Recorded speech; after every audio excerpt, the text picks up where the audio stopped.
Hey everyone, welcome back to Wireless Solutions. In this video, I will show you how to track a lost phone through Gmail easily.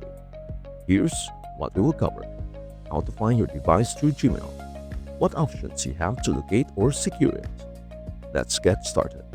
To track your lost phone through Gmail, open Google on any device and tap the three-dot menu in the top corner. Then select Manage your Google account.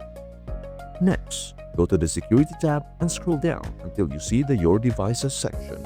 Tap Find a Lost Device and select your lost phone from the list. From here, you can play sound to ring your phone even if it is on silent. Secure device to lock it and display a contact message. Or erase device if you cannot recover it. And that's it. If this video helped you out, please do like, share, and subscribe to Wireless Solutions for more smart Android tips and tricks. Got any questions? Or other phone issues? Drop them in the comments below.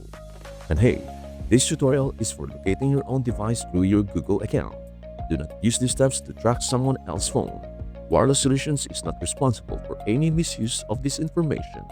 Thank you so much for watching, and we hope to see you in our next video. Bye for now.